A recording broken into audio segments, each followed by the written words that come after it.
Hey, everybody. Just wanted to spend a moment or two with you following the advice of a good friend and some wise counsel who said, Bob, you've got to explain to people what happened because people don't know and they want to know. There are a lot of very angry conservative radio consumers in Northeast Ohio right now who want to know what happened. This friend told me that they're asking him. He said, Bob, what happened? What did he say? And he doesn't know what to say. So he said it would be wise to put something out in video or in writing or something to explain what happened so people know what's going on. And I can tell you that over the course of the last 8 days since everything did happen, and I'm talking about the cancellation of the radio show, all I've done is explain it to the best of my ability. I don't know specifically exactly how it happened, but what I can provide is what did not happen. Because you know how it is. Whenever people don't know something, all of us, you start to then imagine and wonder, well, could it have been this? Could it have been that? And then your imagination runs wild, and it could be any number of things, including some very bad things. And I want you to know there were no bad things. This was not disciplinary. This was not something where I said something on the radio specifically or brought up a topic or used a curse word or something of some extraordinary nature that, oh my gosh, that's a termination event. Not even close. Nothing like that happened. Okay. I've never even been talked to once about, hey, can you walk that back a little bit? Hey, can you ease off that subject a little bit? Can you not take down this person like that? Not one iota of that. So just know that it was nothing like that. What I can offer you is what I think happened.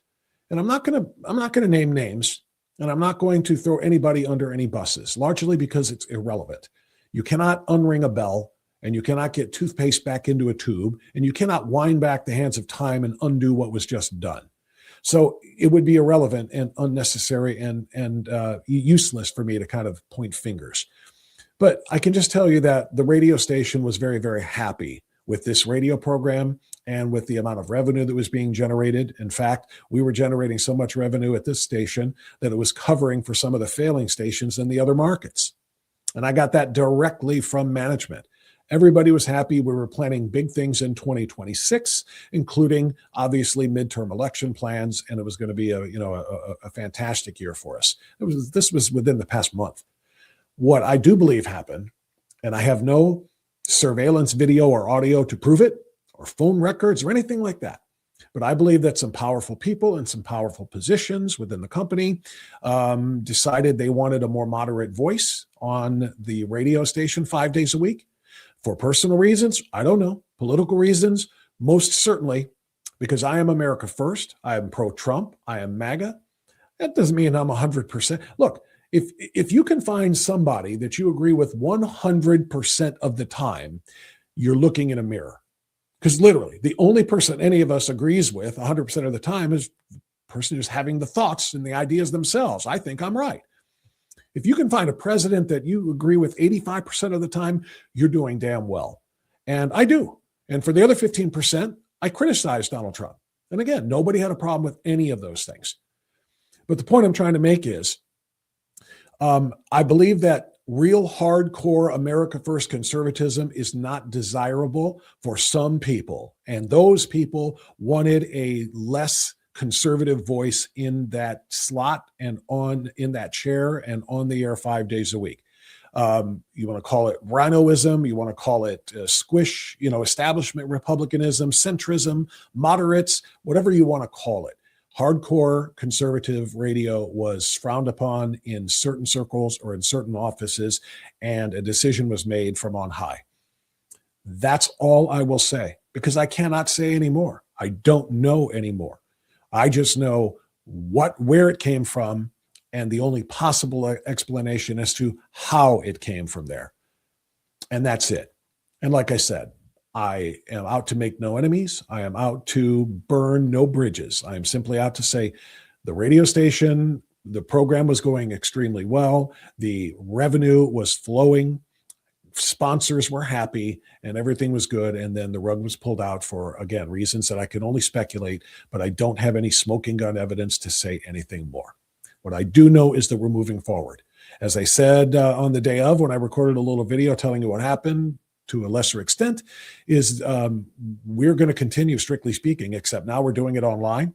and it's going to transition into Strictly Speaking Unfiltered. And it's going to start very, very soon. I won't tell you which day until I know for a fact which day, but it's going to be very, very soon. It'll be daily from 10 a.m. until noon, just about the same time slot as before. You'll be able to find me and the same guests and the same clients and the same commentary and all of the other things that were pertinent to the mission. And the mission at hand, of course, is to save our republic. My friend Larry Elder always says we've got a country to save, and he is damn right. We have a country to save, and we all have a role to play. My role just transitioned from corporate terrestrial radio to unfiltered online radio.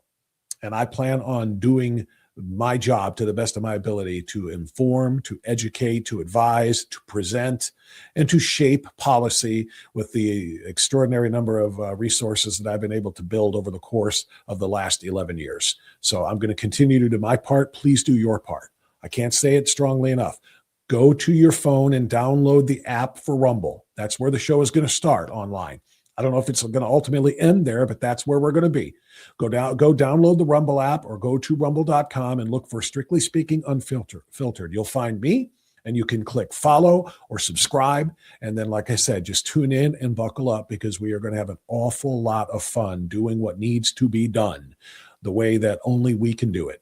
And I say we for a reason. I might be the only person with a microphone, but we are partners in this. You've got to do your part. Please. The more followers we get, the more views we get, the more reactions and likes and comments and so on and so forth we get, the stronger we get. And the stronger we get, the better we can do our job and achieve the mission. So please, you've been loyal patriots who have been with me for the last 11 years. Stay with me as we go on over to the Rumble channel. Download that now, and we will talk to you bright and early, 10 a.m. I won't say the day yet. I've got to make sure some I's are dotted and some T's are crossed. But in a very, very short period of time, we are going to be live, 10 a.m. Rumble, the Rumble platform, Strictly Speaking Unfiltered with Bob Frantz. And I cannot wait to talk to you then. Thanks very much. God bless.